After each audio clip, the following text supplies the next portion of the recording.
Hello guys, I am back with part 5 of this chapter current electricity and इसमें हम लोग क्या पढ़ेंगे electrical energy and power which is probably the last topic of this chapter.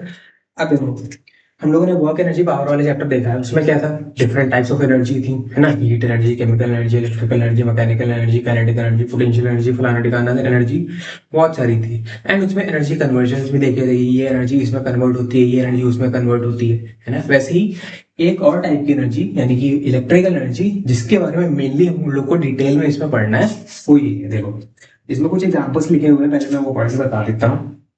देखो, जैसे कि on passing electric current through the heating element that is a nichrome wire of an electric heater oven और geyser, it gets heated up due to its resistance and the electrical energy gets converted into heat energy which is used for heating purposes. यानी कि जो heating elements होते हैं, oven और ये heater, toaster etcetera, इन सब में इलेक्ट्रिकल एनर्जी को हीट एनर्जी में कन्वर्ट किया जाता है ताकि हम उससे हीट एनर्जी ले सकें एंड उसका यूज कर सकें।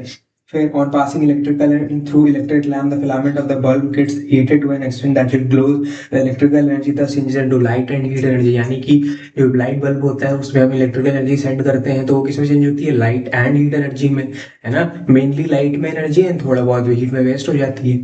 फिर on passing electric current through an electric motor used in a fan, mixer, juicer, etc., its coil and the attachment with the axle of the coil begin to rotate.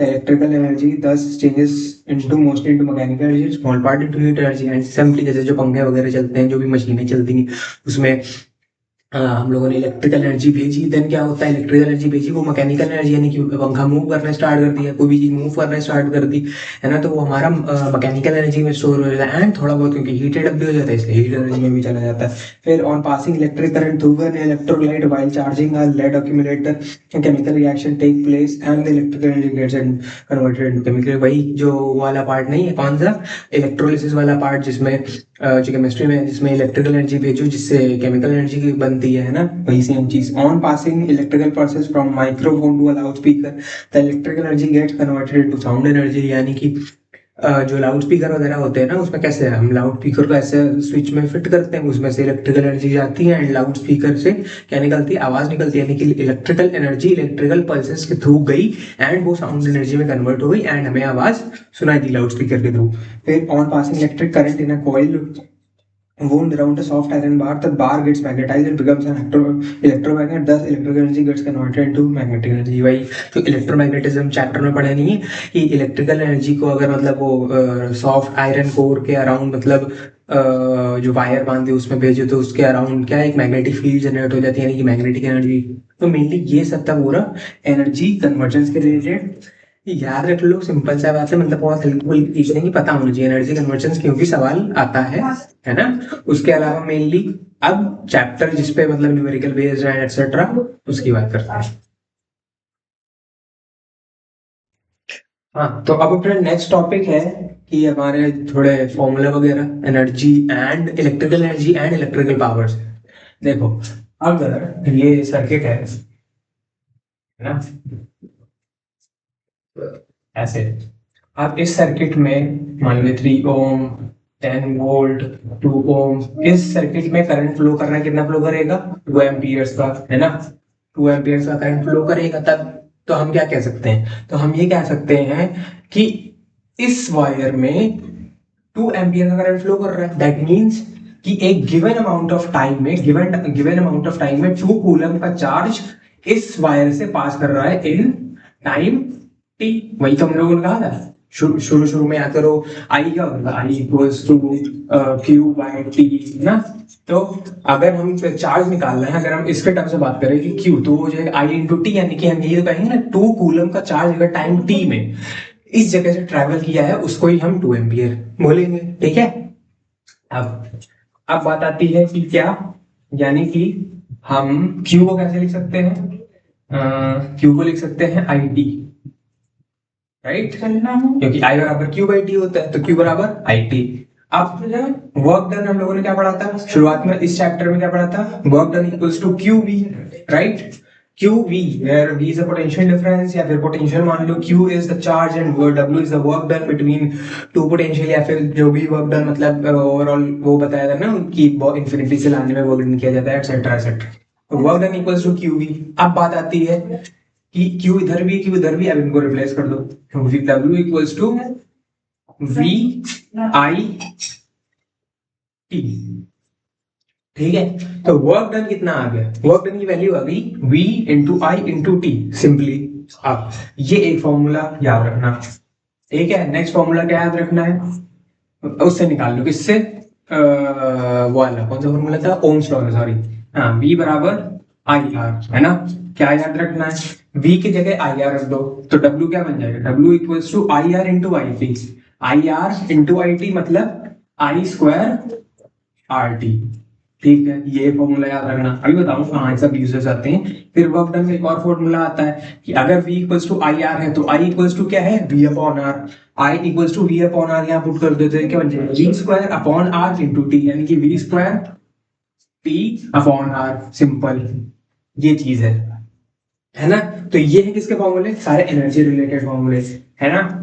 ये फॉर्मूले याद, energy से ज्यादा power में काम आएंगे, भी देखो बताता हूँ वैसे, है ना। ठीक है, ये हो गया पूरा एनर्जी रिलेटेड पार्ट। अब पावर की बात करते हैं, पावर में बहुत सिंपल है। पावर क्या होता था, हम लोगों ने पावर पढ़ा था किसमें, वर्क एनर्जी पावर वाले चैप्टर में। Power equals to work upon time, simple, है ना। यानी कि P अगर हम लोग लिखना चाहे तो क्या हो जाएगा, work upon time equals to, ये वर्क अगर electric energy V into I into T के फॉर्म में है, अपॉन टाइम करेंगे तो क्या बचेगा, V इंटू आई। अगर इसको हम टाइम से डिवाइड करेंगे क्या बचेगा, आई स्क्वायर आर। और अगर हम इसको टी से डिवाइड करेंगे तो क्या बचेगा, वी स्क्वायर बाय आर, है ना। एंड ये पावर के सब इंपॉर्टेंट फॉर्मूले हैं, वेरी वेरी इंपॉर्टेंट। ये कहाँ काम आएंगे भी निमेरिकल्स करके बताता हूँ, ठीक है। ये चीज काफी इंपॉर्टेंट है ना। WIT वैसे तो बहुत ज्यादा काम नहीं आता, बट स्टिल क्योंकि ये फंडामेंटल फॉर्मूला यही है। उसके बाद V इंटू आई बैटरी के केसेस में ज्यादा काम आता है, आई स्क्वायर आर सीरीज वाले केसेस में ज्यादा काम आता है, V square by R parallel वाले केसेस में काम आता है ना। वो कैसे आता है वो बताता हूँ अभी, है ना। ओवरऑल इसमें फॉर्मूले बस इतने ही थे। एंड हाँ देखो, पावर की यूनिट क्या होती है, वॉट होती है। तो हम लोग कह सकते हैं कि 1 वॉट इज द इलेक्ट्रिकल, जो डेफिनेशन याद करो उसी भी ना, यूनिट की डेफिनेशन लिखते थे। तो 1 watt is the electrical energy, अगर इनकी टर्म्स में बात करें, 1 watt is the electrical energy consumed या प्रोड्यूस्ड ना, यही जो क्या कहेंगे, हाँ, consumed, electrical power consumed when 1 ampere of current flows when there is a potential difference of 1 volt, है ना, इसके टर्म्स में। या फिर इसके टर्म्स में कह सकते हैं ना कि जब एक ओम रेजिस्टर हो, एक ओम रेजिस्टेंस हो एंड 1 ओम करंट। बट क्योंकि स्क्वायर वाला टर्म है तो उधर मिस हो सकता है कि केवल आई इंटू आर मान, मतलब अगर हम लोग ऐसा कहें कि 1 वॉट जो है वो क्या है, equals to 1 ampere into 1 R, है ना, 1 ओम। इसका स्क्वायर कर देंगे तब भी तो ये 1 एम वही रहेगा ना, सेम 1 स्क्वायर भी 1 ही रहेगा। इस वजह से हम स्क्वायर वाले टर्म्स को जल्दी डेफिनेशंस में इंक्लूड नहीं करते। जो सिंपल वाला टर्म है ना, V इंटू आई, इसको इंक्लूड करके बताया ना कि 1 watt is the electrical power consumed when 1 ampere of the current flows when there is a potential difference of 1 volt. ठीक है, सिंपल सा इतना बात है। अब उसके बाद क्या आता है कि ये तो हो गए सारे फॉर्मूले एक्सेट्रा। उसके बाद क्या बचा, हाँ, फॉर्मूले हो गए। अब नेक्स्ट थोड़ा बढ़ते हैं आगे, अभी फॉर्मूले कहाँ कहाँ आते हैं भी बताता हूँ।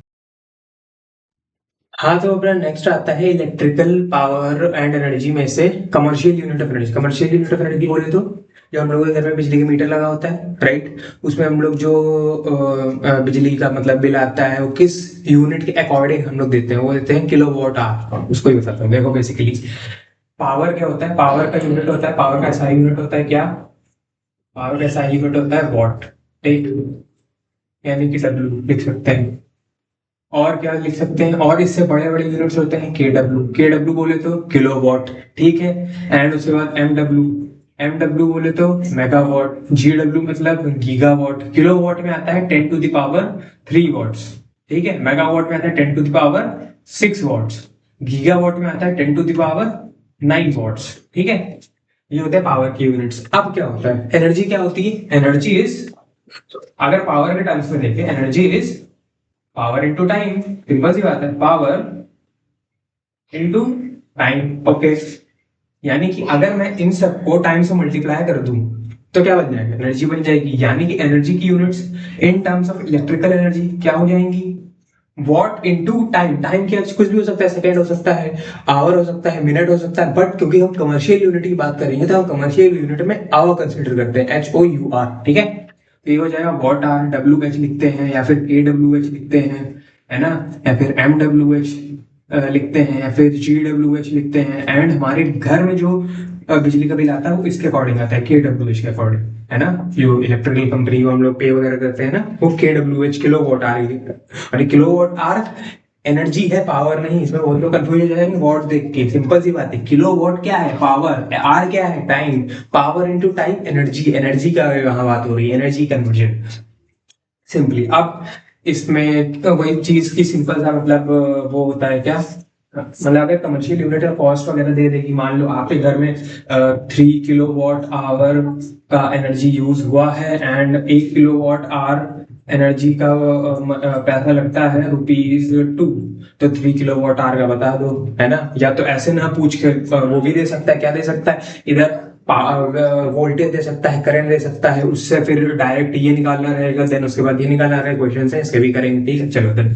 इसके अलावा इसमें और बात करने के लिए ये रह गया है क्या, यहाँ देखो 1 Wh किसके बराबर होता है, 1 Wh सिंपल है वैसे तो। अगर इसको मतलब SI यूनिट में चेंज करना है तो simply 1 Wh is 1 Watt into 1 hour, ठीक है। अब 1 Watt कितना है, 1 Watt तो 1 Watt है, क्यों, क्योंकि खुद SI यूनिट में 1 hour क्या है, 1 hour यानी कि 3600 सेकेंड्स, क्यों, 1 hour में 60 मिनट्स होते हैं और 60 मिनट्स के हर एक मिनट में 60 सेकेंड्स, तो 60 इंटू 60 3600 सेकेंड्स, 3600 सेकेंड्स, ठीक है। तो ये क्या आ जाएगा, 3600 what into second, watt second यानी कि अगर हम SI यूनिट की बात करें, वॉट इंटू सेकेंड, तब क्या बन जाएगा, जूल, क्यों, क्योंकि ये तो उसके वो है ना यूनिट, एनर्जी की SI यूनिट, राइट। हम SI यूनिट की बात कर रहे हैं। और अगर 1 kWh की बात करें तो वो हो जाएगा 1 kW यानी कि 10⁻³ इंटू 1 hour, यानी कि 10⁻³ वॉट इंटू 3600 सेकेंड, यानी कि 3.6 इंटू कितना, 1 2 3 4 5, है ना, अच्छा है, यस, 10⁻6 जूल्स। ये है एनर्जी का मतलब। इसको अगर SI यूनिट में लिखना होगा तो ऐसे लिखेंगे, ऐसे कन्वर्ट करेंगे, सिंपल, लेकिन कुछ नया थोड़ी बता दिया, मतलब जानी हुई चीजें, बट विद प्रैक्टिस, क्योंकि ये चीजें मतलब वो हो जाती है ना कि हाँ इसको बहुत हल्के में ले लेते हैं, तो हल्के में ले लेना सिंपल, बस इसको हाँ प्रैक्टिस कर लेना, ठीक है। तो ये भी काम डन हो गया, देन उसके बाद आगे बढ़ते हैं। हाँ, तो अपना नेक्स्ट टॉपिक है पावर रेटिंग। अब पावर रेटिंग क्या होता है, अच्छा वो देखा है ना, जैसे बल्ब वगैरह का जो वो होता है, मतलब वो डब्बा जिस पे लिखा होता है कि 100 वोल्ट की बल्ब एंड 100 वोल्ट और 220 वोल्ट की बल्ब है, इसका क्या मीनिंग हुआ। इसका मीनिंग भी याद रखेंगे, क्योंकि इसका मीनिंग भी पूछा जाता है। क्या पूछा जाता है कि what do you mean by bulb which is rated as 100 volt and 220, 100 watt and 220 volt, उसका मीनिंग क्या होता है। उसका मीनिंग देखो ऐसे होता है सिंपली कि if the bulb is lighted at 220 volts, it will consume 100 watt of electrical energy, simple है ना। ये चीज याद रखना, और इससे पता क्या चलता है, मतलब अगर पावर रेटिंग अगर जैसे पूछा जाए कि 100 वाट की बल्ब है और 220 वोल्ट की है, मतलब 100 वाट एंड 220 वोल्ट की पावर रेटिंग है बल्ब के ऊपर लिखी, तो इसका मीनिंग हुआ कि अगर अगर बल्ब को 220 वोल्ट मिलेगा, क्या मिलेगा, पोटेंशियल, है ना, तो बल्ब 100 वाट का इलेक्ट्रिकल एनर्जी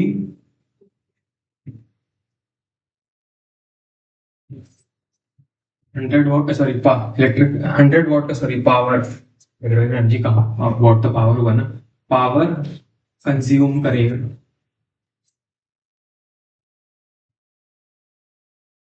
ठीक है। तो इसका मीनिंग ये होता है, इंग्लिश में इसको लिख लेना, मैंने इंग्लिश में लिख दिया सिंपली ताकि समझ में बेटर आ जाए। अब पावर रेटिंग है तो काफी इंपॉर्टेंट, क्यों, क्योंकि एक तो इसमें मीनिंग पूछा जाता है, दूसरी इंपॉर्टेंट बात है कि इसको कहते हैं रेजिस्टेंस देने का बहाना। मैं तो ये कहता हूँ जो मैंने सीखा था मेरे गुरुदेव सलीम सर से, क्या कि रेजिस्टेंस देने का बहाना। मतलब अभी हम लोगों ने कौन सा फॉर्मूला देखा पावर का, जिसमें वोल्ट पावर और रेजिस्टेंस आता था, ये देखा था P equals to V square by R, याद आया। अब इसमें R इक्वल्स टू क्या हो जाएगा, R equals to V square by P, है ना। यानी कि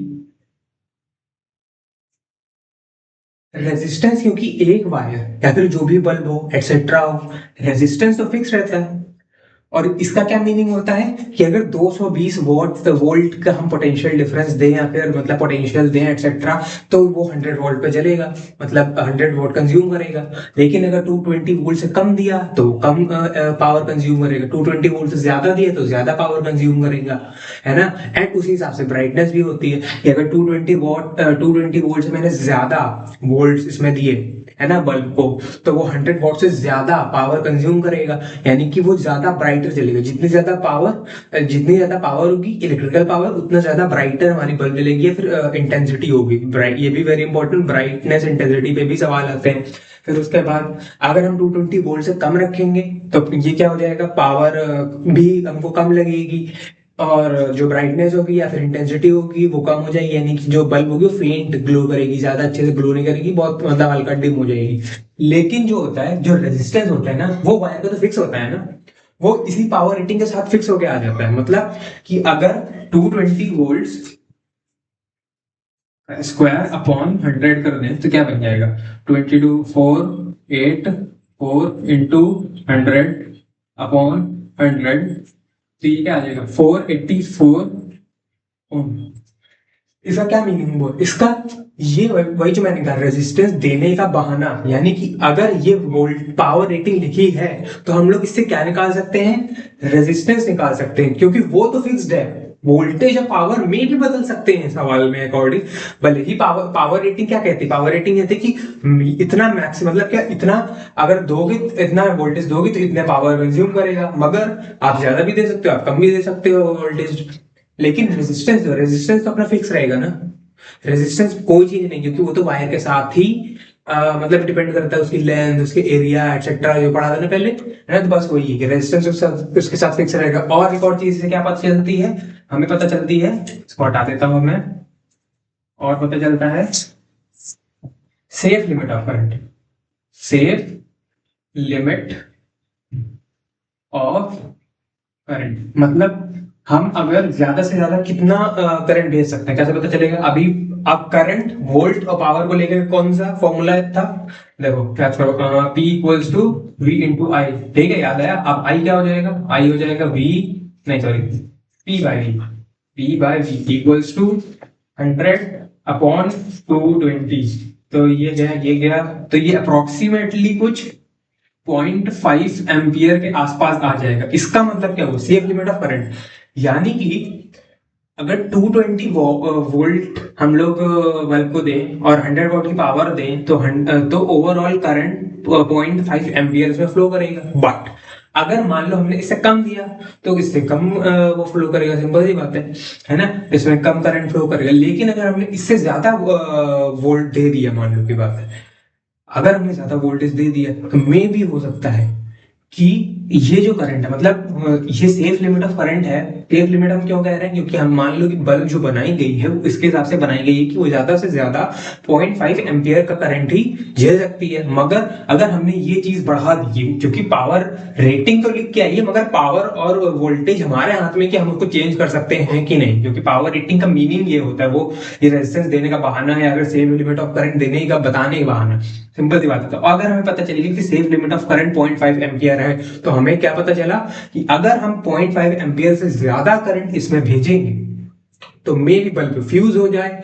उसका जो मटेरियल है टंगस्टन, जिससे मतलब फ्यूज जो बना होता है, क्या कहते हैं उसको, फिलामेंट ऑफ द बल्ब, वो मेल्ट हो सकती है because of the excessive heat because of current, है ना। हीट का भी पढ़ेंगे कहाँ आता है, जो Joule's heating law of effect जो भी था, है ना, उसमें आएगा, है ना। तो ओवरऑल इससे दो चीजें पता चलती है, लेकिन इंपॉर्टेंट ये वाली काफी ज्यादा है, ये तो फिर भी ठीक है, मगर ये रेजिस्टेंस पे सवाल बहुत आएंगे, क्योंकि अगर क्वेश्चन वाले को रेजिस्टेंस नहीं देना होगा ना बल्ब या फिर किसी भी अप्लायंस का, तो डायरेक्ट ये दे देगा 100 वॉट 220 वोल्ट या कुछ भी, है ना। तो डायरेक्ट तब रेजिस्टेंस निकालना रहे, पहले उससे पहला काम ये रेजिस्टेंस निकालो, फिर रेजिस्टेंस से बाकी सब कुछ निकल आएगा। ठीक, अब और क्या बात आती है, एक और बात आती है कि जो इंडिया में जो पावर जो वोल्टेज वो होता है, इंडिया में वोल्ट सप्लाई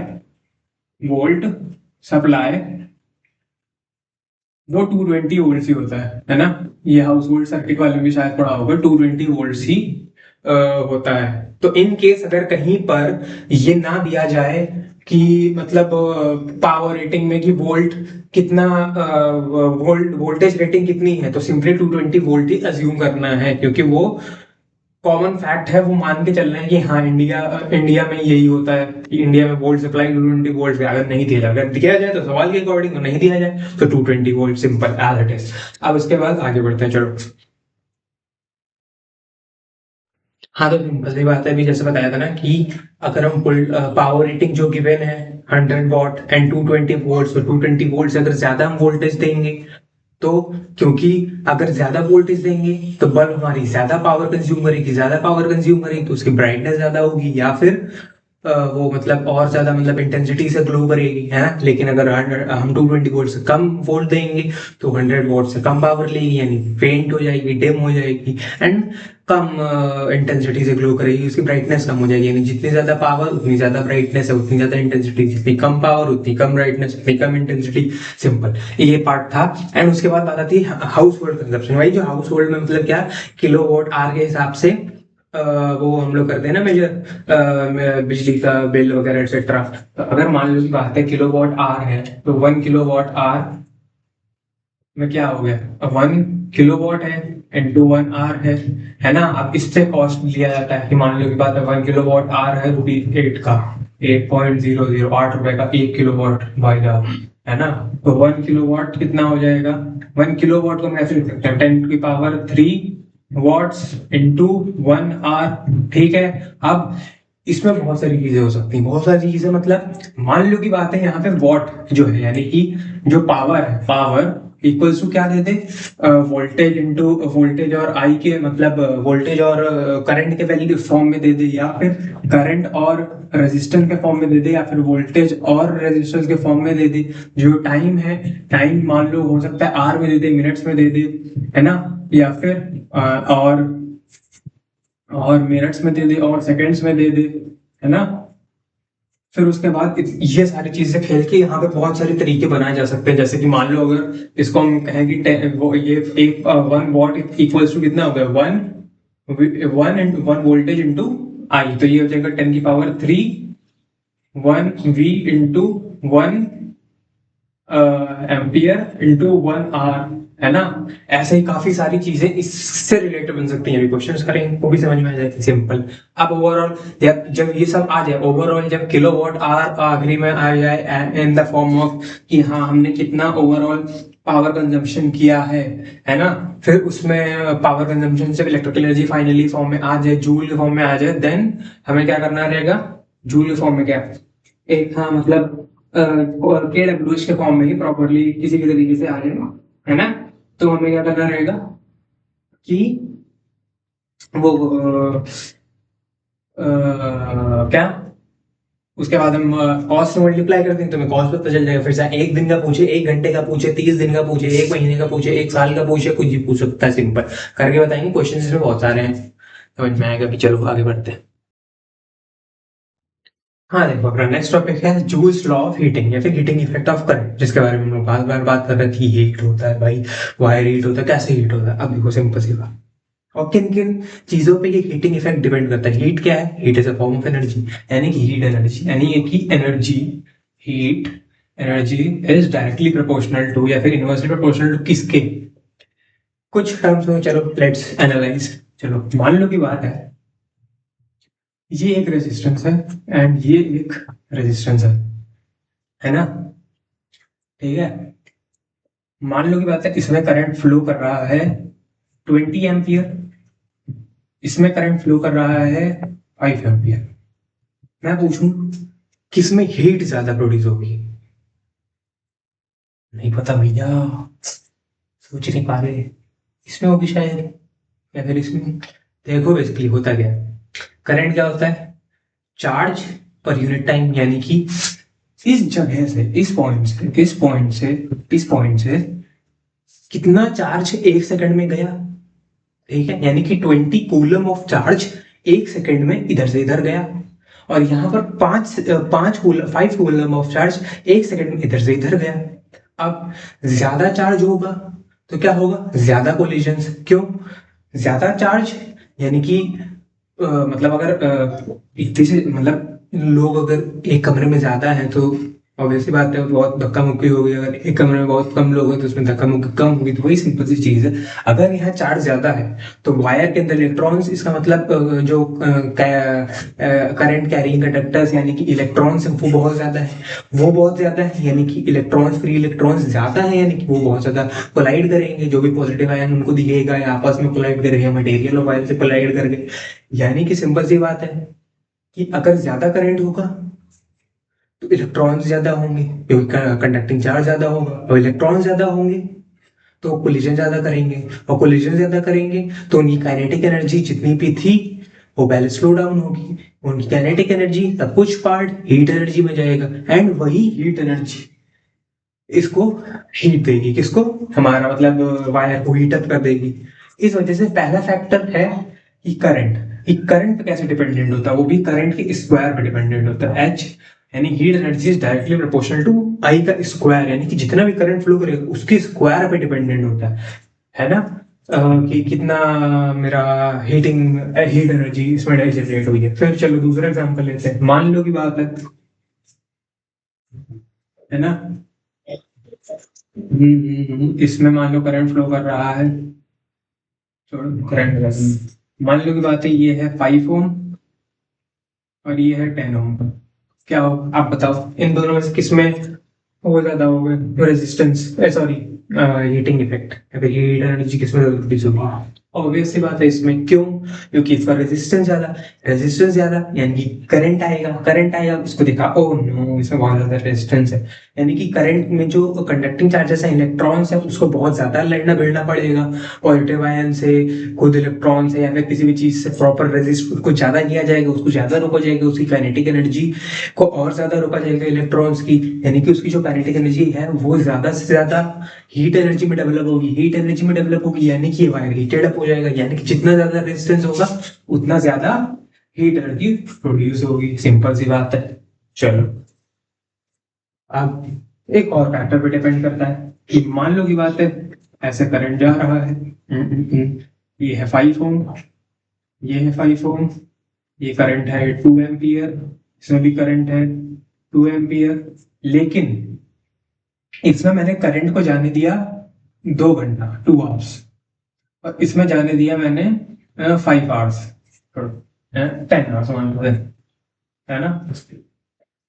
इसमें करंट गया 2 आवर्स, इसमें करंट गया 10 आवर्स, यानी कि अब खुद सोच के बताओ किसमें ज्यादा हीट प्रोड्यूस हो जाएगी, कौन सा वायर ज्यादा हीटेड अप होगा। ऑब्वियसली ये वाला, क्यों, क्योंकि करंट जा रहा है, 2 घंटे गया, 4 घंटे, 6 घंटे, 8 घंटे, 10 घंटे, ओवरऑल करंट इसमें फ्लो ही करता जा रहा है, यानी जितनी ज्यादा देर तक हम करंट को फ्लो कराएंगे किसी भी वायर में उतना ज्यादा से ज्यादा हीट प्रोड्यूस होगी, यानी कि heat is directly proportional to time as well.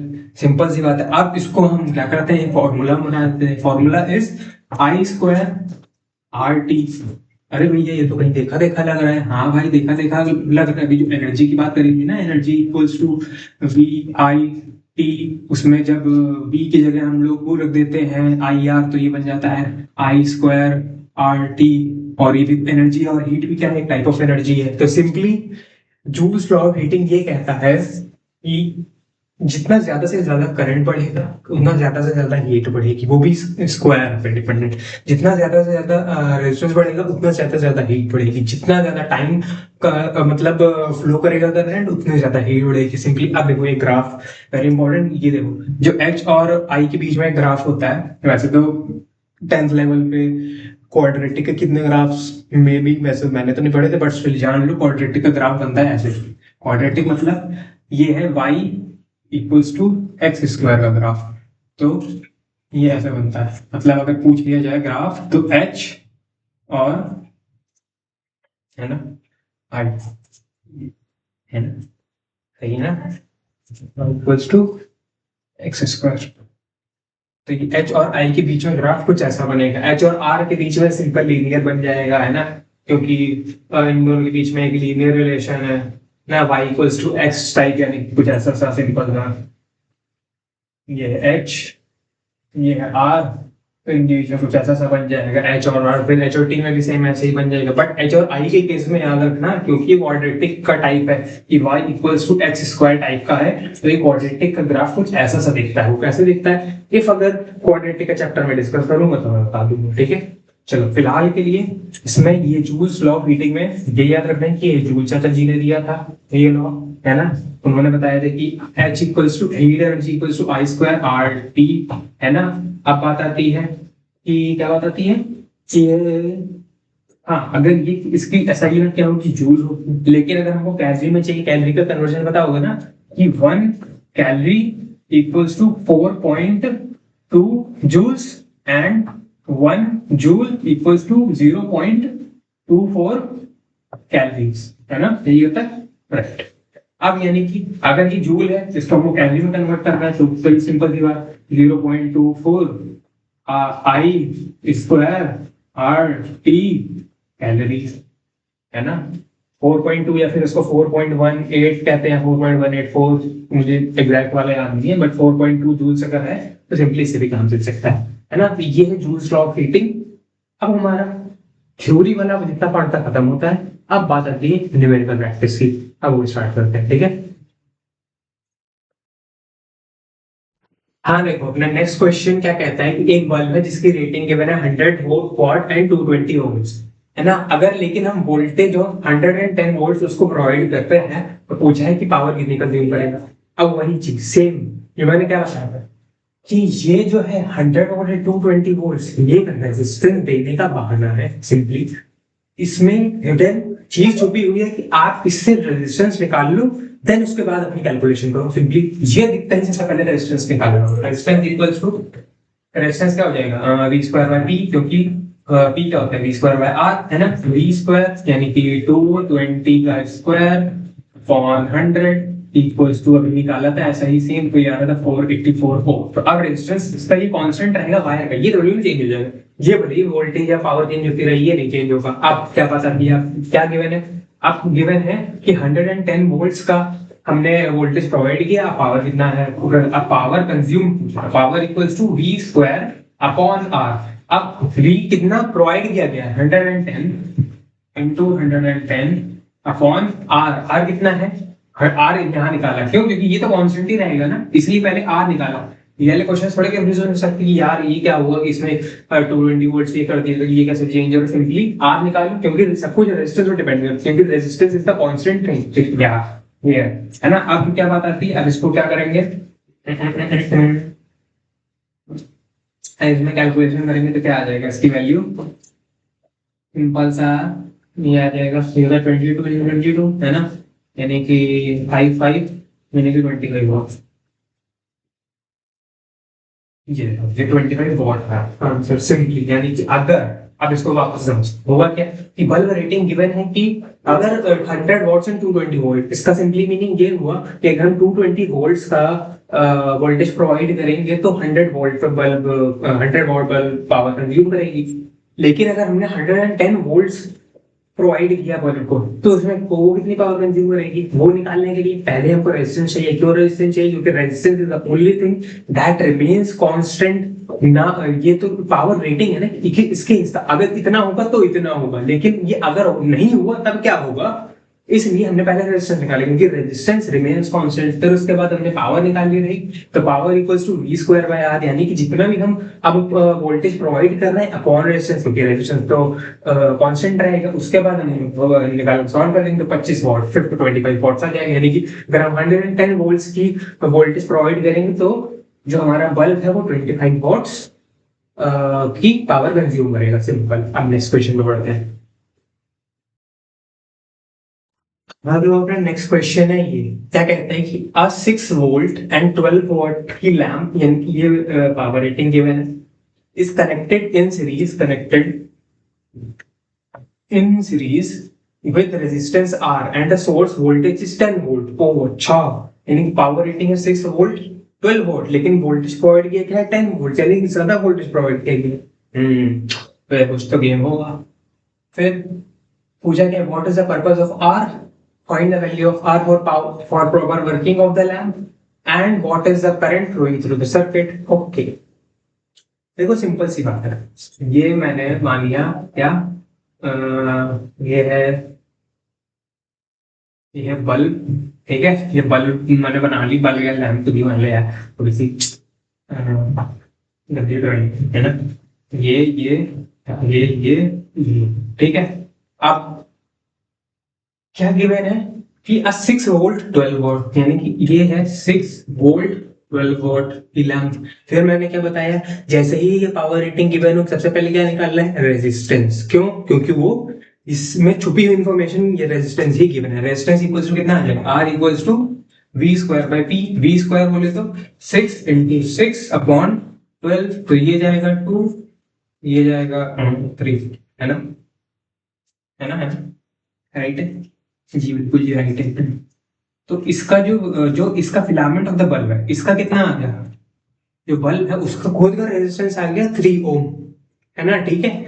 अब इसमें पूछा गया है ये है रेजिस्टर आर और ये है 10 वोल्ट की बैटरी। अब पूछा क्या इस रेजिस्टर आर का क्या काम है। देखो सिंपल सी बात ये है कि मैंने वोल्टेज प्रोवाइड किया है ज्यादा, ठीक है, वोल्टेज प्रोवाइड किया है ज्यादा तो पावर कंज्यूम होगी में भी ज्यादा, एंड हो सकता है जो सेफ लिमिट ऑफ करंट हो वो ज्यादा, मतलब जो हमारा इसमें करंट बने वो सेफ लिमिट ऑफ करंट से ज्यादा बन जाए, है ना, एंड उससे क्या होगा, बल्ब फ्यूज हो जाएगी। सिंपल सी बात है, इस वजह से हमने रजिस्टर को लगा दिया, एक एक्स्ट्रा रजिस्टर लगा दिया। उससे होगा ये कि हम रजिस्टर में वैल्यू इंक्रीज करेंगे ताकि हम जो एक्सेसिव करंट है उसको हम सेफ वैल्यू पर ला सके। देखो बताते हैं कैसे, ठीक है, अभी 1 मिनट।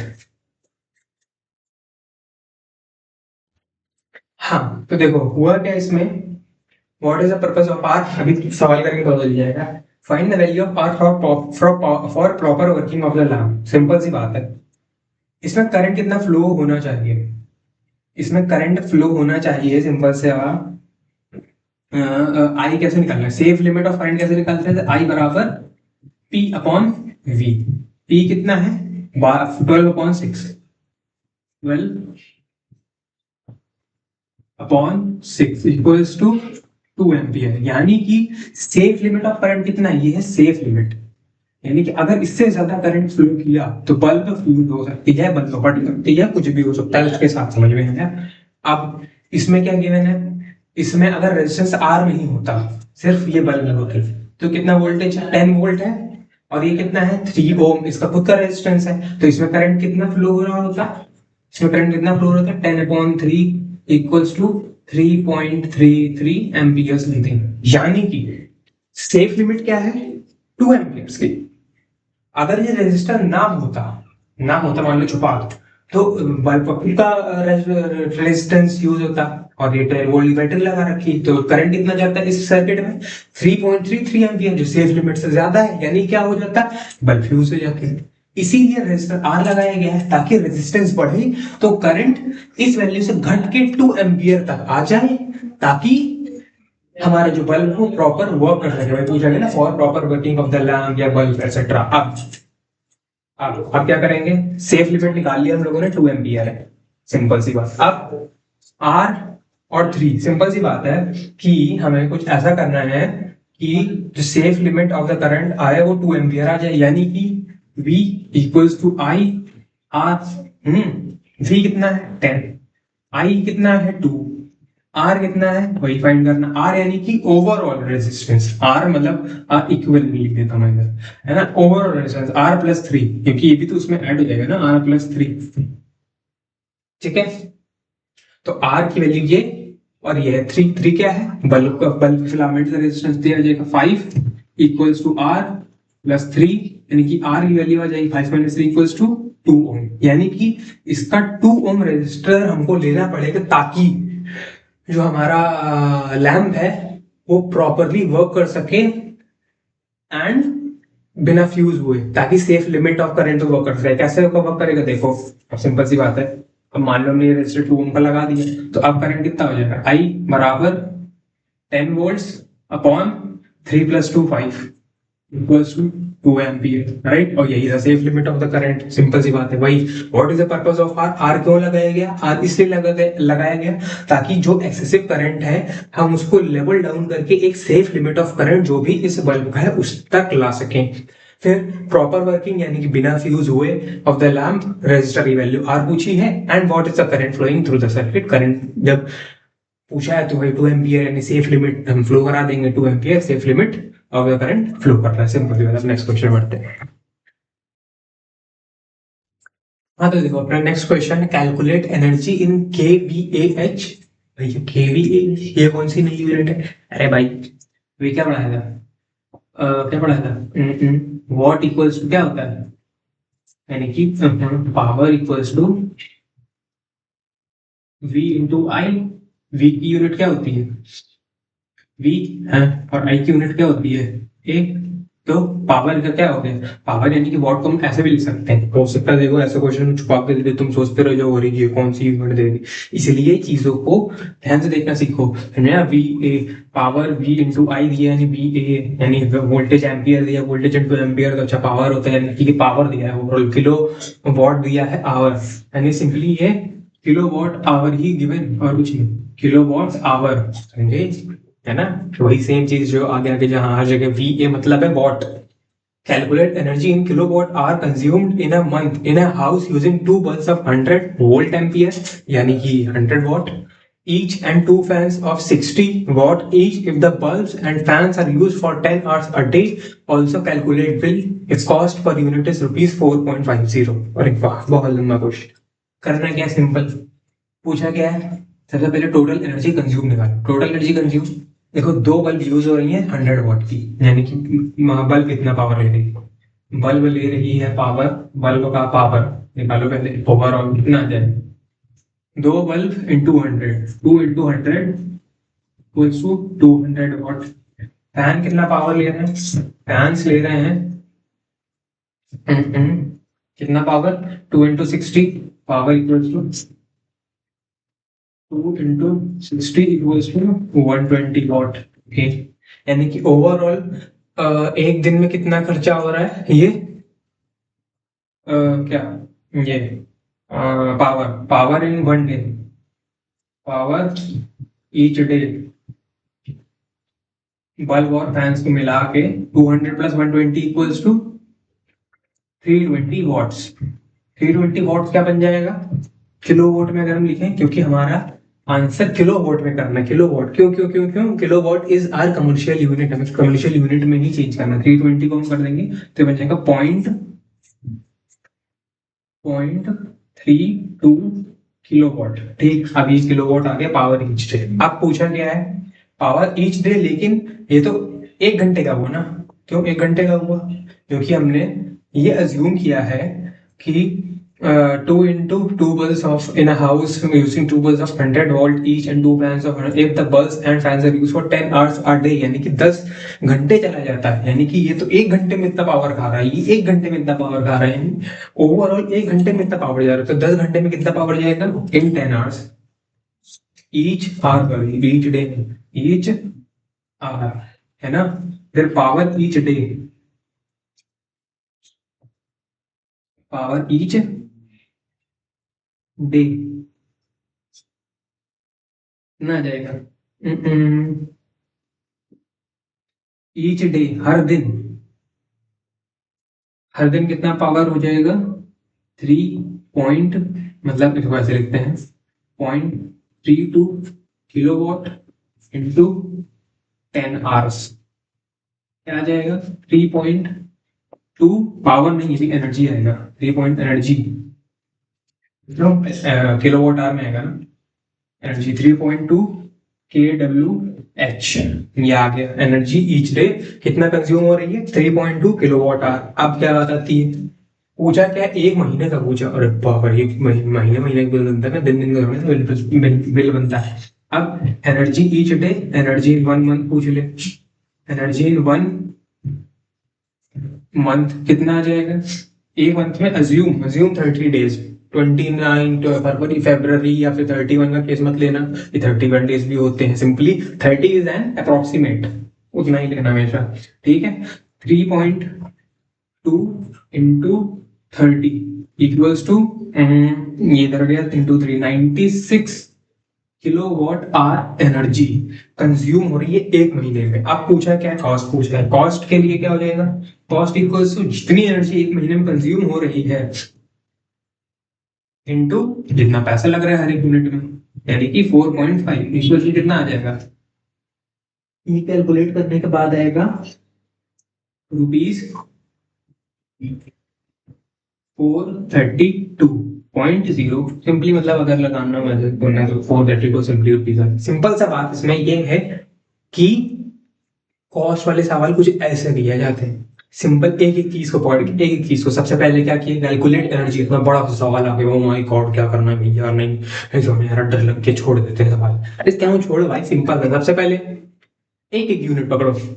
एक मंथ का पूछा है, एक मंथ के लिए पहले एक दिन का निकालो, है ना। एक दिन यानी एक दिन में 10 घंटा चल रहा है, अच्छा चलो 10 घंटे में से पहले 1 घंटे का निकालो।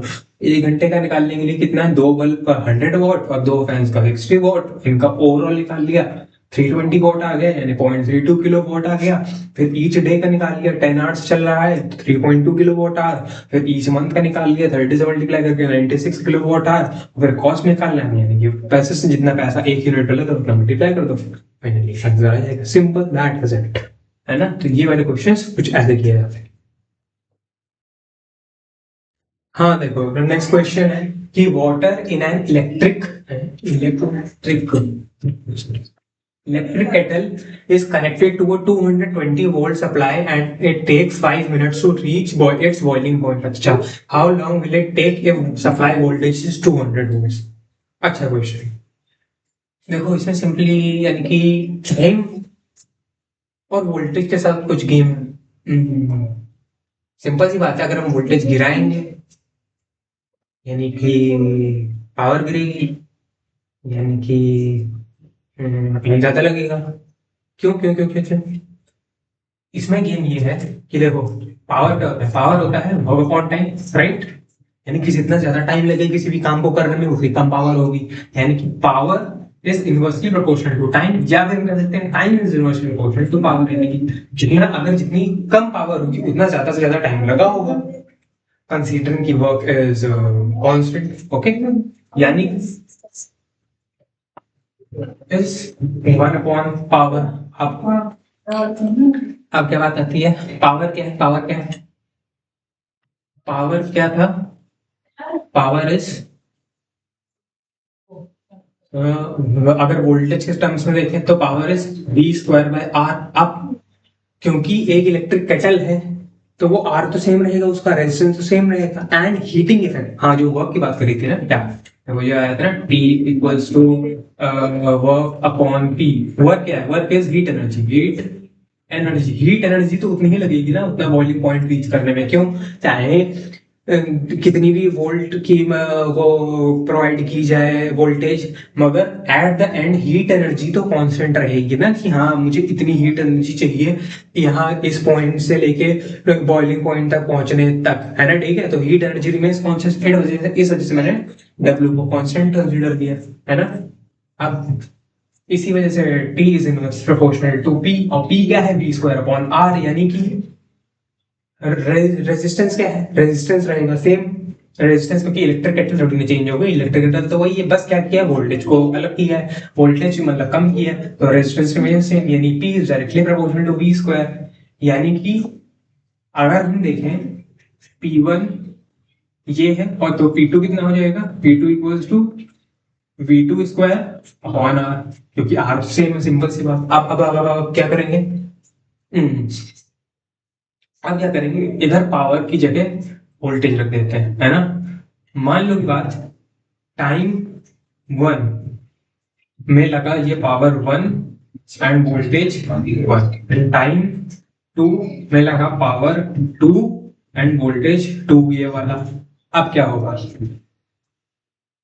इसमें, ये होगा कि टाइम क्या हो जाएगा, टाइम इज T1 और T1 और T2 का रेशियो ले लेते हैं, T1 अपॉन T2।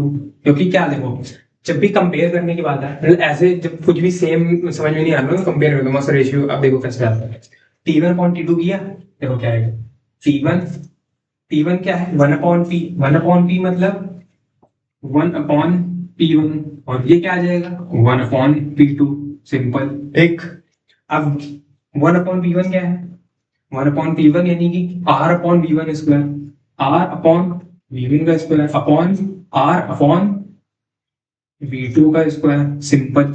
ठीक है, ये आ गया। अब होगा क्या कि R से R गए, क्यों, इसको ऐसे रुको लिख के बता देता हूँ। ये हो जाएगा क्या, R अपॉन V1 का स्क्वायर इंटू V2 का स्क्वायर अपॉन R।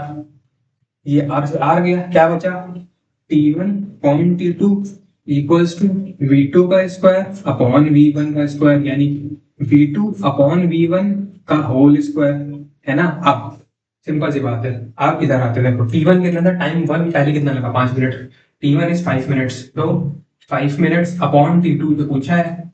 अब वोल्टेज 2 कितना है 200, और वोल्टेज 1 कितना है 220, इसका स्क्वायर कर दो तो क्या आ जाएगा ओवरऑल, ये गया ये गया 10, ये आया 11, 10 का स्क्वायर 100, 100 अपॉन 121, तो T2 आ जाएगा, T2 इक्वल्स टू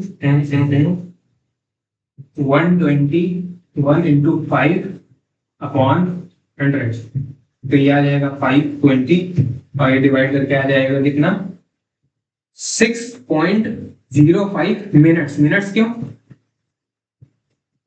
भाई ये मिनट्स में दिया था, तो अगर रेशियो वगैरह लेते तो मिनट में आता। देखो थोड़ा बहुत कॉम्प्लिकेटेड है, वापस आ जाता हूँ सिंपल से तरीके से। देखो हुआ क्या, एक वाटर इलेक्ट्रिक केटल ली, ठीक है, उसमें मैंने पानी भरा और पहले 220 वोल्ट उसमें सप्लाई किया, और उसको लगा 5 मिनट अपने बॉइलिंग पॉइंट तक पहुंचने में, ठीक है ना। लेकिन फिर मैंने थोड़ी चालाकी करी, फिर उसी इलेक्ट्रिक केटल में पानी हटाया, दूसरा पानी रखा, उसको मैंने 200 वोल्ट का वोल्टेज दिया। अब मैं पूछूं अब मुझे कितना टाइम लगेगा, तो सोचो इलेक्ट्रिक केटल तो सेम है, यानी कि रेजिस्टेंस सेम रहेगा, ओके, है ना। और क्योंकि जिस भी पानी को मैंने लिया है, जितने भी पानी को लिया है उसका एक पर्टिकुलर टेम्परेचर होगा, है ना, और उसको अपने बॉइलिंग पॉइंट तक पहुंचने में same amount of heat energy लगेगी, यानी कि वर्क भी सेम, यानी कि एनर्जी भी सेम, यानी कि P equals to W upon T में W सेम आ गया, यानी कि P is inversely proportional to time, या फिर हम ऐसे कह सकते हैं T is inversely proportional to power. क्यों, अगर पावर कम होगी तो टाइम ज्यादा लगेगा, है ना, तो time is inversely proportional to power, जो चीज यहां पर आ गई, है ना। अब पावर क्या है, पावर पहले केस में लगेगी V1 स्क्वायर अपॉन R, क्यों, क्योंकि मैंने क्या कहा था, अगर वोल्टेज वाले टर्म हो तो वोल्टेज के हिसाब से करो कि P equals to V square by R, अगर करंट वाला हो तो क्या करते P equals to I square R, है ना, तो P equals to V square by R। लेकिन पहले वाले केस में V1 square upon R, R unit constant रहेगा। फिर उसके बाद क्या करो, मस्त रेशियो ले लो, रेशियो लेने से क्या होगा कि T1 क्या है, T1 अगर लेंगे तो T1 क्या आ जाएगा 1 अपॉन P1, और T2 क्या आ जाएगा 1 अपॉन P2। अब 1 अपॉन P1 क्या है, 1 अपॉन P1 यानी कि R upon R1, R upon V1 square, और ये क्या आ जाएगा R अपॉन V2 स्क्वायर। फिर इसको आगे लिखेंगे, ये ऊपर करके ऐसे मल्टीप्लाई होता है ना, राइट, मतलब वो पता होगा ना, अगर हम लिखें 2 अपॉन 3 अपॉन 4 अपॉन 5, तो ये होता है 2 अपॉन 3 इंटू 5 अपॉन 4, सिंपली ये चीज तो पता होगी ना, हाँ बस यही होता है उसमें। तो R अपॉन V1 का स्क्वायर इंटू V2 का स्क्वायर अपॉन R, तो R से R कट गया, क्या बचा V2 का स्क्वायर अपॉन V1 का स्क्वायर। अब V2 का स्क्वायर अपॉन V1 का स्क्वायर, V2 इज दूसरा वाला, V2 is 200 volts, V1 is 220 volts. पहले वाले में T1 इज 5 मिनट्स, T2 पूछा गया है, तो 5 upon T2 equals to 200 upon 220 का होल स्क्वायर, देन पूरा सॉल्व करेंगे तो 6.05 minutes will be our answer. Complicated नहीं है, बस थोड़ा सा वो है कि हाँ चैलेंजिंग टाइप का क्वेश्चन है कि हाँ दिमाग पे स्ट्रेन पड़ेगा कि पूछा टाइम और वोल्टेज हम इसको कैसे कनेक्ट करें, तो इसमें power is the only thing जिससे हम टाइम और वोल्टेज को कनेक्ट कर सकते हैं। ऐसे सोचना इंपॉर्टेंट है ना। तो इसमें काफी टफ नहीं था, बट हाँ इसमें चैलेंजिंग कह सकते हैं, ये अच्छा क्वेश्चन था। हाँ अब कुछ क्वेश्चंस करते हैं, ये मेरे गुरु जी की बुक के हैं, शरीफ जी कुछ अच्छे अच्छे क्वेश्चंस हैं, इसमें पता भी चल जाएगा कि P equals to I square R कब लगाना है, वी स्क्वायर बाय आर कब लगाना है। जो मैंने बताया था ना, आई स्क्वायर आर तब लगाओ सीरीज में और वी स्क्वायर बाय आर तब लगाओ जब पैरेलल में हो। क्यों क्यों क्यों? देखो आई स्क्वायर आर सीरीज में इसलिए कहता हूँ क्योंकि आई रहेगा कांस्टेंट तो सिर्फ आर में बात करेंगे, है ना, और पैरेलल में वी रहेगा कांस्टेंट तो सिर्फ आर पे बात करनी रहेगी। इस वजह से पावर तो डायरेक्टली मिल जाएगा। अब देखो एक क्वेश्चन है, अगर गिवन हो कि ऐसे क्वेश्चन, ये कितना है आर, ये है 2r, ये है 3r, है ना, और इससे करंट जा रहा है आई। अब सीरीज में तो करंट सेम रहेगा। पूछा पूछा क्या है कि पावर का ऑर्डर लिखो, इन तीनों में से कौन सबसे ज्यादा पावर खर्च करेगा, सबसे ज्यादा पावर कौन खर्च करेगा। देखो पी का ऑर्डर क्या है, पी क्या होता है, पी होता है आई स्क्वायर का, राइट। अब आई तो सेम है तीनों के लिए आई सेम है, तो पी किस पर डिपेंड करता है, पी डिपेंड्स ऑन आर, यानी कि जिसका आर ज्यादा उसकी उसको वो पावर ज्यादा खर्च करेगा, यानी कि ये पावर सबसे ज्यादा खर्च करेगा। मान लो इसको कहते हैं P3, इसको कहते हैं P2, इसको कहते हैं P1। तो R3 वाला जो केस है यानी कि 3R, उसकी पावर जो होगी, उसकी पावर पावर की बात कर लेते हैं, power of R3 is greater than power of sorry 2R is greater than power of R. ऐसा क्यों? बड़ी सिंपल सी चीज, अगर P equals to I square R लिख, आई तो कांस्टेंट, अब V स्क्वायर बाय आर लगाएंगे तो क्या होगा, इसके अक्रॉस अलग पोटेंशियल आएगा, इसके अक्रॉस अलग पोटेंशियल आएगा, इसके अक्रॉस अलग पोटेंशियल आएगा, तीनों को निकालना पड़ेगा, तीनों को सॉल्व करना पड़ेगा, आंसर एट द एंड यही रहेगा। बट क्योंकि अगर हमारे पास फॉर्मूला है आई स्क्वायर आर, तो वो लगाना सीख लो। आई स्क्वायर आर ऐसे लगेगा सिंपली कि सीरीज में तो आई स्क्वायर में से आई तो कांस्टेंट रहेगा, सिर्फ आर वो देखना रहेगा, सिंपल दैट्स इट। अब इसके बाद क्या पैरेलल वाला केस होता था, क्या कर देखो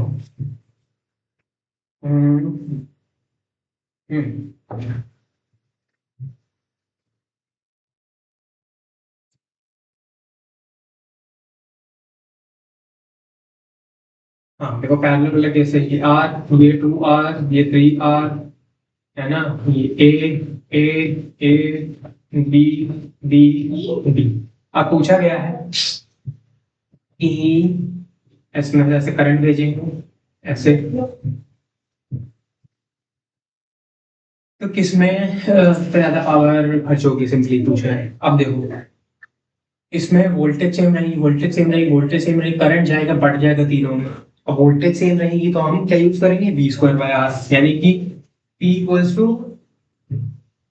वी स्क्वायर बाय आर। अब वोल्टेज सेम है तो अब सिर्फ आर पे देखना। अब इसमें क्या है, power is inversely proportional to are.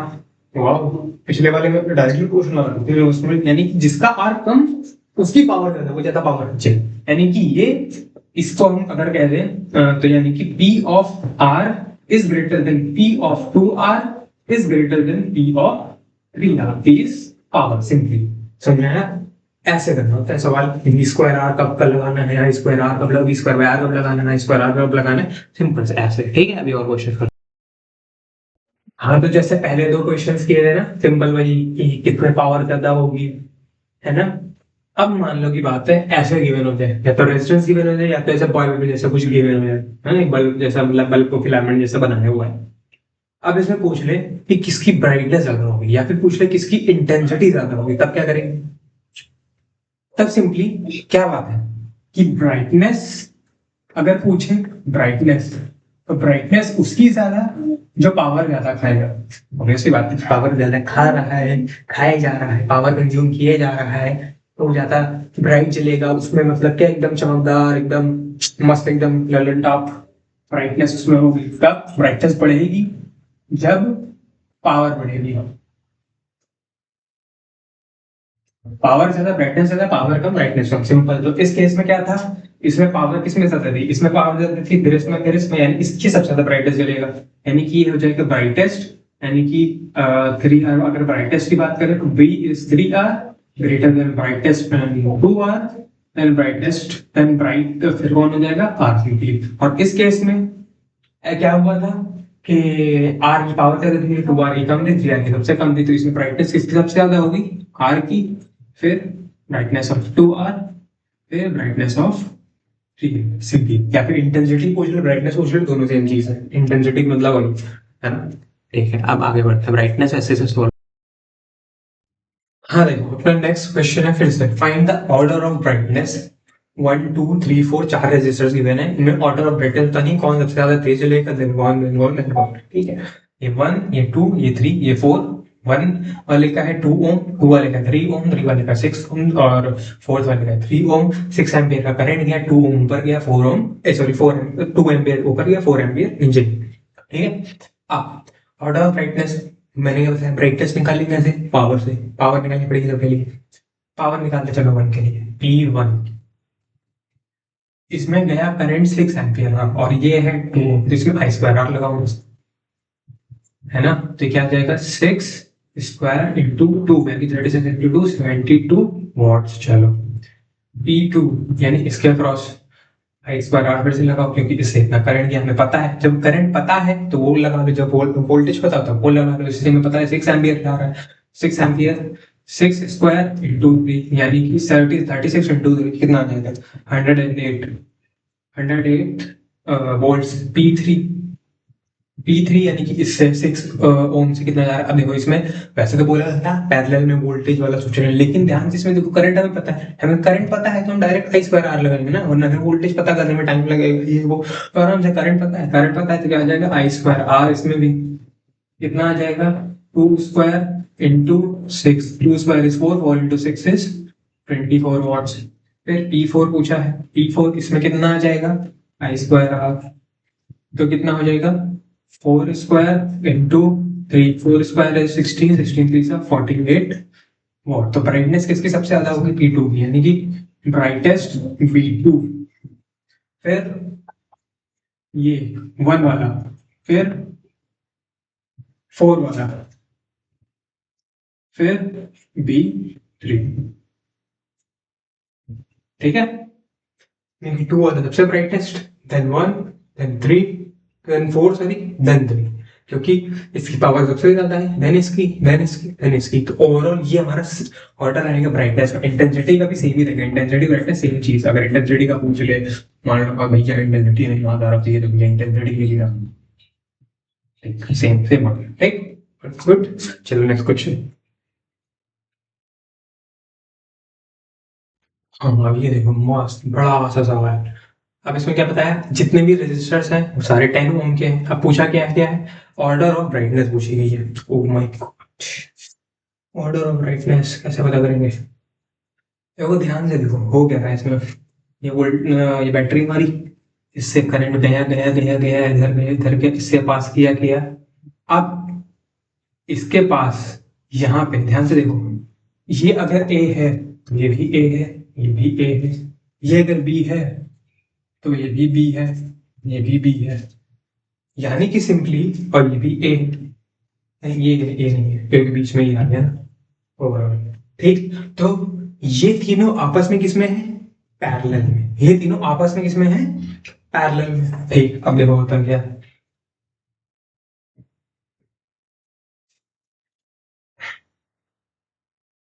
Current निकला, ऐसे गया गया गया गया गया, अब इन तीनों में बट जाएगा। कैसे बटेगा ये सोचो। देखो होता ये है, सिंपल सी बात, अभी तक खुद या तो पता चल गया होगा। होता ये है कि जो करंट डिवाइडर रूल याद करो, करंट डिवाइडर रूल याद कहता था I1 इक्वल्स टू सामने वाला resistance upon total resistance into जितना करंट आया। यानी कि पैरेलल वाले केस में होता ये है कि जिस पार्ट का रेजिस्टेंस ज्यादा होता है उसमें कम करंट जाता है, एंड जिस पार्ट का रेजिस्टेंस कम होता है उसमें ज्यादा करंट जाता है। यानी सिंपली अगर हम ऐसे लिखना चाहें, ये क्या है आर बड़ा, और ये क्या है आर छोटा, तो इसमें क्या जाएगा आई कम, इसमें कम आई जाएगा। क्यों? जब रेजिस्टेंस बड़ा होगा तो कम उसमें वो एंटर करेगा क्या, करंट, और इसमें क्या एंटर करेगा, आई ज्यादा। सिंपल सी बात है। आप हो जाएगा काम। मैं कैसे देखो, ये चीज ध्यान रखना। अब हो जाएगा, इसको मैं मिटाता नहीं। करंट गया गया गया गया ऐसे गया, इन तीनों पार्ट में बढ़ जाएगा। अब ध्यान से देखो, यहाँ 10 10 10 10 40 ओम, 10 10 20 ओम, 10 10 10 30 ओम। यानी कि सबसे ज्यादा रेजिस्टेंस है इसमें, है ना, इसमें है सबसे ज्यादा रेजिस्टेंस, फिर है इसमें, एंड देन इसमें। ठीक है, आई गया इन तीनों में बट गया, लेकिन सबसे पहली बात, आई 1 से गया तीनों में बट गया, तो आई मान लो बात, इसमें I1 गया, इसमें I2 गया, इसमें I3 गया, लेकिन इन तीनों का सम आई है ना। यानी कि अब क्योंकि इसका भी रेजिस्टेंस सेम है, तो आई जब इससे क्रॉस करेगा तो सबसे ज्यादा ब्राइटनेस इसकी आ जाएगी ना। क्यों क्यों क्यों क्यों क्यों? पावर इसके क्रॉस सबसे ज्यादा की power equals to I square R. R क्योंकि सब में सेम है, आर सारे सेम है, तो अब डिपेंड करता है सिर्फ करंट पे, कि जिससे करंट ज्यादा जा रहा है उसकी ब्राइटनेस ज्यादा, क्योंकि उसके पावर ज्यादा। अब क्योंकि आई है इन तीनों में बटेगा, तो I1 I2 I3 आई से तो कम होंगे ना, यानी आई सबसे ज्यादा I1 में, यानी ब्राइटनेस 1 की सबसे ज्यादा होगी।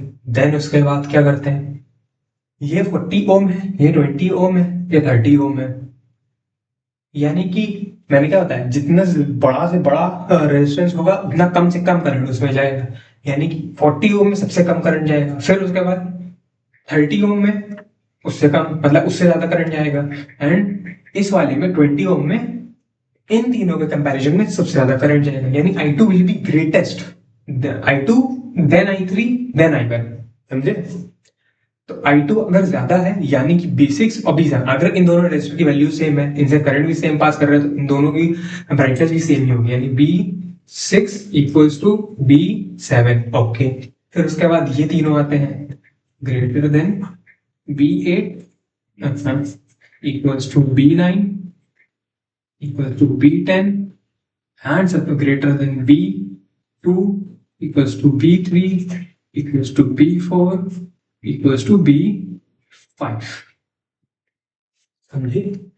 ये है पूरा जम्बो बड़ा सा सवाल। करना क्या था सिंपली, रेजिस्टर सारे 10 ओम के, अगर सारे रेजिस्टर 10 ओम के हैं, पहले देखते हैं गिवन, फिर पूछा ऑर्डर ऑफ ब्राइटनेस, फिर उसको सर्किट देगा, करंट गया गया गया गया, अच्छा ऐसे गया ऐसे गया, अब ये तीनों पैरेलल में, यानी तीनों में करंट बढ़ जाएगा। अब क्योंकि सारे रेजिस्टर सेम है, यानी कि आई स्क्वायर आर में, आर सबका सेम है, यानी कि पी किस पे डिपेंड करेगा, आई स्क्वायर पे। आई स्क्वायर यानी कि करंट पे, यानी कि जिसका करंट ज्यादा उसकी पावर ज्यादा।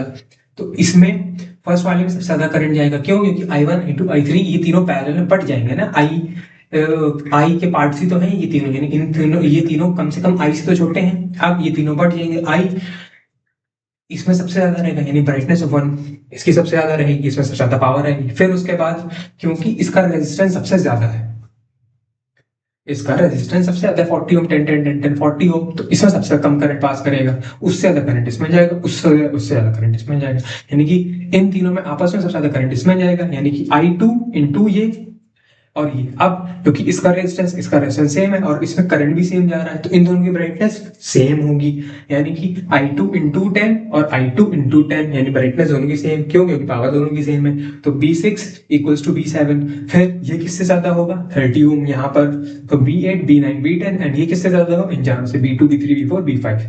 ठीक है, ये अच्छा क्वेश्चन था, एक ऐसा ही मैं होमवर्क के लिए देता हूँ, वो ट्राई करके बता रहा हूँ। ठीक है, हाँ देखो ये रहा होमवर्क क्वेश्चन, फिर से सेम, और resistors are of 10 ohm, order of brightness बताना है। अब इसमें करंट ऐसे गया, उसके बाद ऐसे गया गया गया, एंड देन ये दोनों आपस में पैरेलल में, चलो हिंट दे देता हूँ मैं, ये दोनों आपस में पैरेलल में, कैसे करना है तुम सोच के बताओगे। फिर उसके बाद ये दोनों सीरीज में है, एंड ये ओवरऑल आपस में पैरेलल में है, आपस में पैरेलल में है, लेकिन इन दोनों की वैल्यू सेम है। वैल्यू सेम तो क्या होगा, अगर मैंने क्या बताया था, अगर वैल्यू सेम होगी, सिमेट्रिक होगा, तो करंट दोनों में सेम जाएगा, करंट दोनों में सेम जाएगा, तो आगे कुछ सोच ले ना, है ना। And then order of brightness बताना, इजी सवाल है, नथिंग टफ, हो जाएगा। ठीक है, और आगे बढ़ते हैं। हाँ देखो, अब नेक्स्ट क्वेश्चन इस समय पूछा है कंपेयर ब्राइटनेस। इसमें क्या गिवन है, ये रजिस्टर है, इसकी P1 10 what, V1 20 volt, P1 10 what, P2 30 volt and 10 volt की बैटरी कनेक्ट की हुई है। अब सोचोगे भैया ध्यान से देखिए, क्या देखूं भैया, ये देखिए इस रजिस्टर की पावर है 10 वॉट, इस रजिस्टर की पावर भी 10 वॉट, दोनों की पावर सेम, तो ब्राइटनेस सेम रहेगी ना, इसमें क्या चेक करना। मैंने कहा अरे वाह भाई, क्या बात है, ध्यान से देखो इसमें हुआ क्या। जैसे मैंने क्या बताया था, मैंने क्या बताया था भाई, जब भी P और V दिया जाए तो ये रेजिस्टेंस देने का बहाना है, रेजिस्टेंस देने का बहाना सिंपली, तो यानी इससे हम रेजिस्टेंस निकालेंगे। R इक्वल्स टू कितना आ जाएगा इसका, R आ जाएगा R equals to V square by, है ना, V स्क्वायर कितना है 20 इंटू 20 अपॉन 10, ये कितना आ जाएगा 22 से 40 ओम, यानी ये आ रहा है 40 ओम, है ना। और ये कितना आ जाएगा, इसको इरेज करके वापस सॉल्व करते हैं, ये आ जाएगा 30 इंटू 30 अपॉन 10, ये गया आ जाएगा 90 ओम, ये आ गया 90 ओम, ठीक है।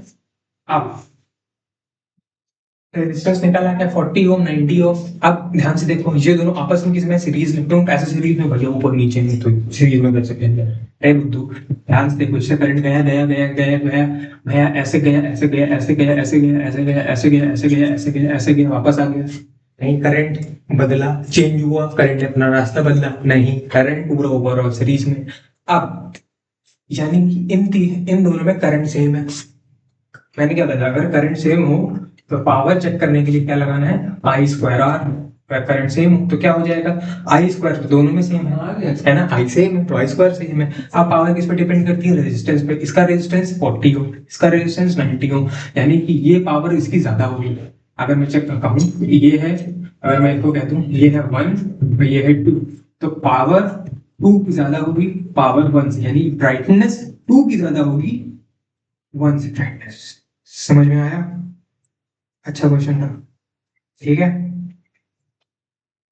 मस्त। ठीक, अगर पावर पूछे तो पावर भी आई स्क्वायर आर करके निकाल सकते हैं, 40 90 कितना आ जाएगा 130, 10 अपॉन 130 जो भी कुछ भी है, देन उसके बाद करंट आ जाएगा, करंट आ जाएगा तो आई स्क्वायर आर करके हम लोग वो भी निकाल सकते हैं पावर, एंड देन कंपेयर कर सकते हैं सिंपली। वरना अगर लॉजिकली कंपेयर करना तो ये देखो सिंपल, समझ में आया।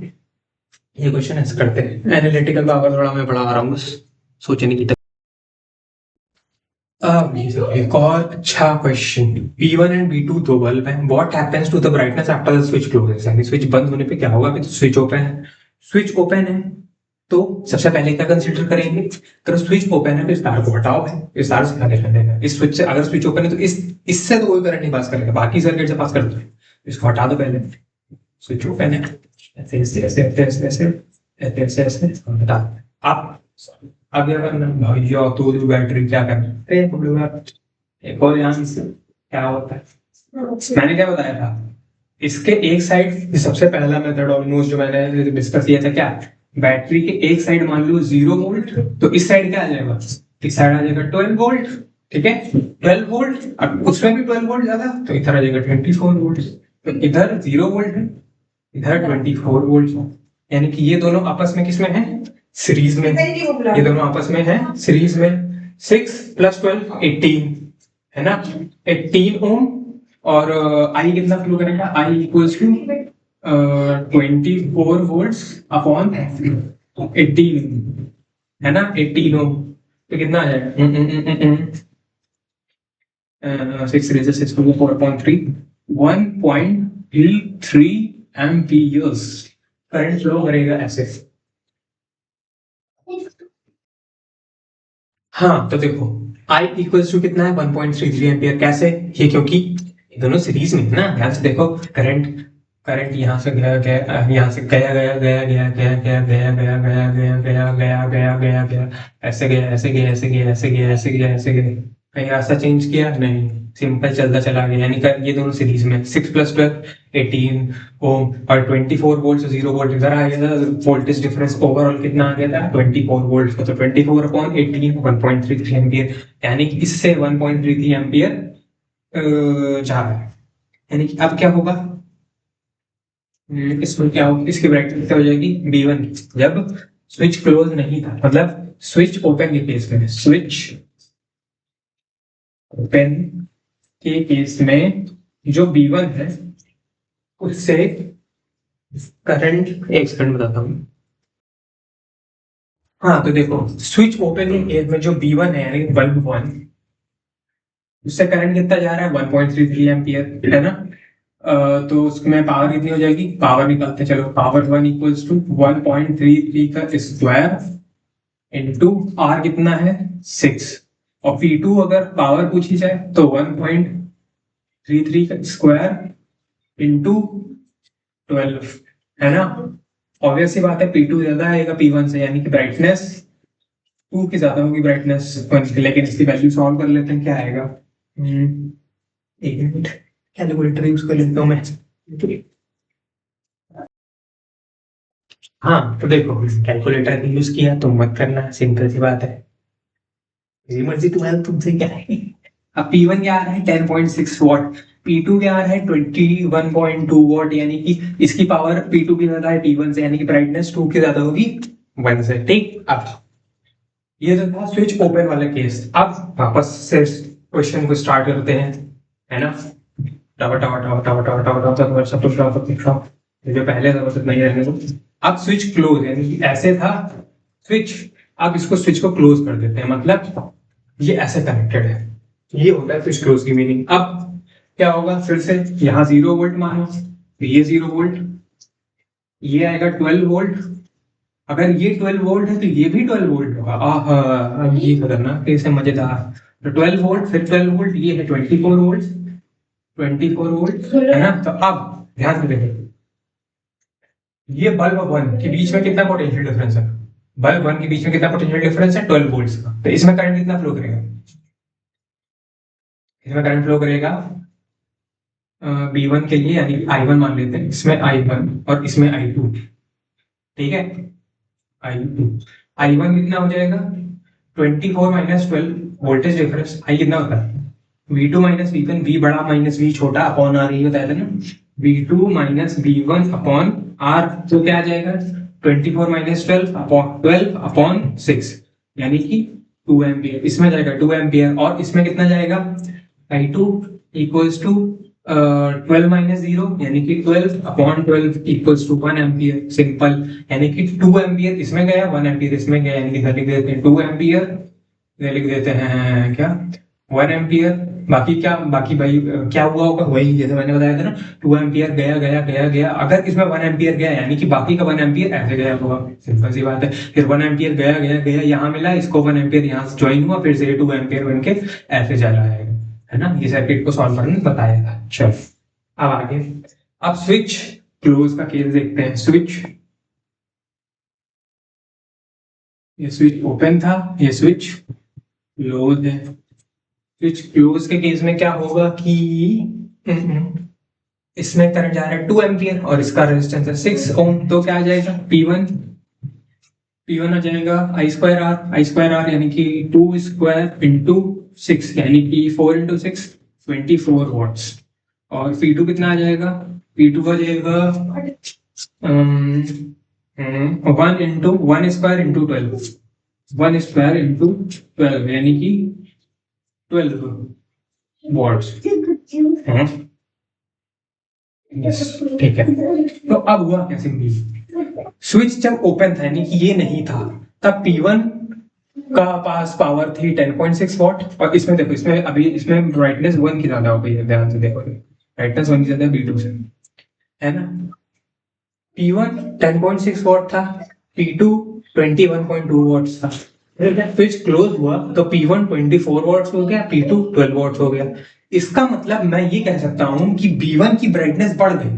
चेंज क्या पूछा कि what happens to brightness, brightness के साथ क्या हुआ, यानी कि B1 की ब्राइटनेस इंक्रीजेस, ब्राइटनेस इंक्रीजेस, ठीक है, और B2 की ब्राइटनेस डिक्रीजेस, और B2 की क्या होगा, स्विच क्लोज करने के बाद ब्राइटनेस डिक्रीजेस, सिंपल इजी, देखा, ऐसे सोचा जाता है, सोचने का तरीका। तो फाइनली हमारा chapter after all the 5 parts खत्म होता है। क्लब मन देखे गंदा हो गया, कोई तुल जाएगा, है ना। तो थैंक यू जिसने भी ये पांचों पार्ट्स देखे हैं। मैंने बहुत डिटेल में कोशिश करी हर एक पॉइंट को समझाने की। Thank you for being there, thank you for understanding. अगर कोई भी डाउट हो बिंदास मुझे मैसेज करना, बिंदास कमेंट सेक्शन में डाउट्स देना, या फिर मेरे पर्सनल नंबर पे मैसेज कर देना, ठीक है। तो फिलहाल के लिए थैंक यू सो मच। लेकिन पिक्चर भी बाकी मेरे दोस्त, मतलब अब आएगा इस पे PYQ सेशन, इस चैप्टर का PYQ सेशन हम डिस्कस करेंगे, ठीक है। तब तक के लिए bye bye bye bye bye bye.